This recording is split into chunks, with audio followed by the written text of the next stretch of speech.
Why did France fine Apple $232 million? And is it going to change ATT globally? Hello and welcome to Growth Masterminds. My name is Junks here. This is the podcast for growth marketers talking about ATT and what we once found in iOS 14.5 years ago. Why? Well, France fined Apple 150 million euros, about $230 million, over app tracking transparency. And this might be the start of major changes to how Apple employs ATT in the future. In France, for sure. In the EU in general, there's 26 other countries in the EU where, guess what? They might see a nice little pot of money they can get from Apple, and maybe even globally. Spoiler alert, everyone in mobile growth is hoping ATT will go away. That's unlikely, but it could change significantly. So why did France fine Apple? Apple's goal with ATT, app tracking transparency, is not the problem, says France. France fined Apple, but not for giving people more control over their privacy. That's generally a good thing, and France agrees, the EU agrees, most people agree. The problem is the way ATT privileges Apple and punishes third-party developers, especially smaller ones. As France Competition Bureau said, the introduction of the framework led to multiple consent pop-ups being displayed, making the use of third-party applications in the iOS environment excessively complex. How ATT is implemented is neither necessary nor proportionate with Apple's stated objective of protecting personal data. Neither necessary nor proportionate. Wow. So obviously, ATT is only for third-party apps. The reason is Apple sees all iPhone and iPad owners as its own customers, as, frankly, anybody else would. Obvious. In other words, their data, their users' data, is first-party to Apple. And there's implicit consent for Apple to store and use data that people share or create in Apple-owned apps for multiple purposes, including targeting for ads in Apple search ads. That's not explicitly stated in Apple's privacy page for ASA, but it is in the support documentation. Quote, ads delivered by Apple may appear in the App Store, Apple News, and Stocks. Those ads don't access data from any other apps. In the App Store and Apple News, your search and download history may be used to serve you relevant search ads.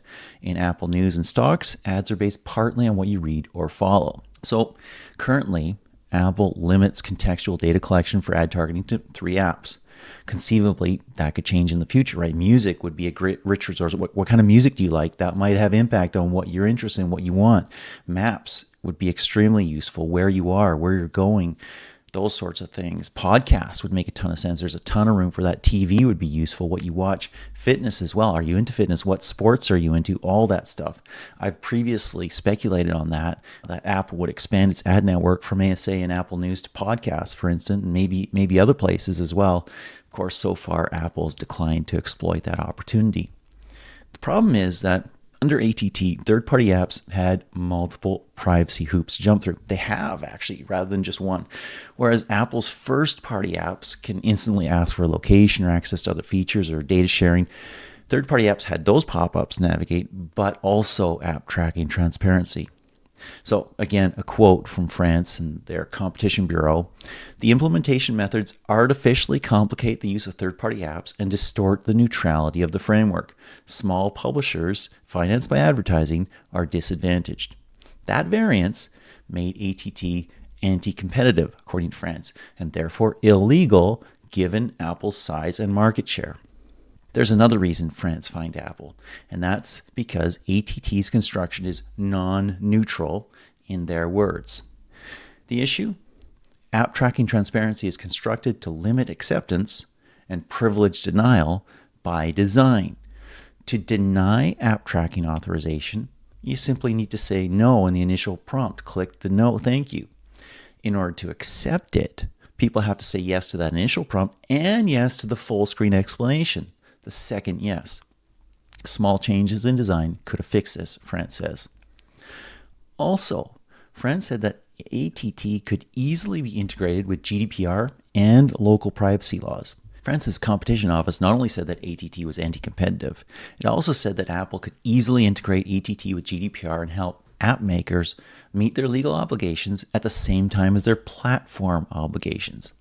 First off, France says that ATT does not by itself bring app publishers into compliance with GDPR out of the box. And we know that, but actually we've recently learned, I've recently written about it and actually had podcasts about it. Not all app publishers understand that, especially if you're not in the EU. Some thought, hey, if I did that, I was compliant with GDPR. That's not true. In order to fully comply with GDPR, you probably also have to add a CMP, a consent management platform.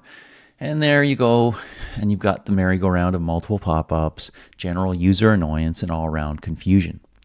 A simple change, however, could have integrated GDPR and ATT, is what France is saying. Quote, the ATT framework could easily, subject to a few modifications, also be used to collect the consents required by French law and the GDPR. That's a quote from CNIL, which is France's data protection authority. Making publishers systematically collect user consent twice for the same purposes constitutes an unnecessary and artificial complexity, unquote. In other words, what CNIL is saying, Apple could have shown a simple, unified prompt for everything. ATT acceptance, GDPR compliance, authorization for Apple to use iPhone owners' data for its own ad network, all wrapped up in one. And that would have changed everything that led up to our current situation. Something like this could have worked. This iPhone and apps on it may use your activity across Apple apps and other apps to personalize ads. Do you agree? Then CNIL says Apple could have provided clear yes-no options that in one simple step, first, cover both Apple's ad tracking and third-party tracking together, and second, satisfy GDPR's freely given, specific, informed, and unambiguous consent requirement. The implication, of course, is that Apple didn't do this because Apple distinguishes between its own ad platform, which uses first-party data and, honestly, in truth, is very privacy respecting, and third-party tracking. So Apple distinguishes between what it does and what other ad networks do. Apple likely feels that its ad targeting, because it uses first-party data, doesn't require the same kind of consent under Apple's interpretation of GDPR. So sit back for a second. We all kind of knew this, right? I mean, none of this is a big shock to anybody who's been paying attention in mobile marketing and advertising for the last few years. The difference is now you have a respected, influential, powerful national organization that fined Apple hundreds of millions of dollars saying that ATT is constructed in a way that confuses and scares users, makes life harder for third-party app publishers, and privileges Apple. The big question, the million-dollar question, will it change anything? So Apple's likely to appeal as a matter of course, but it's probably not that likely to win. France fined Apple to start this process, but every other EU country is likely to see this as an opportunity to do something similar and extract some hundreds of millions of dollars from a big American tech company. So France is likely the start, just the start. What can Apple do to avoid additional payments to the 26 other countries in the European Union? Well, they can follow CNIL's advice and merge ATT and GDPR, at least in the EU, and maybe, just maybe, get ahead of the problem and do something similar globally for every jurisdiction to comply with local privacy laws and avoid adding a layer of challenging, difficult to understand pop-ups and settings just for Apple. If Apple can find a way to do that while retaining its incredibly important image for its marketing purposes as a paragon of privacy, it may just do that. We will, as I say, see. Thank you so much. Have a great day. See you soon on another episode of Growth Masterminds.